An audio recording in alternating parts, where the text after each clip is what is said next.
రాజ్యమేది లేదు గాని రాణిలాగా చూసుకుంటా, కోట కట్టలేను గాని కళ్ళల్లో నిన్నే దాచుకుంటా.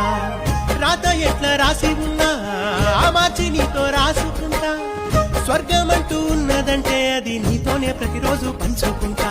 నిన్ను గన్న మీ నాన్న కన్నా అల్లారు ముద్దుగా సాదుకుంటా, నీకు కోపం వస్తే కొంత దూరం ఉంటా, నువ్వు గీత గీస్తే నేను దాటనంటా, కంట నీరు కంటి రెప్ప దాటకుండా కాటుకై కావలుంటా.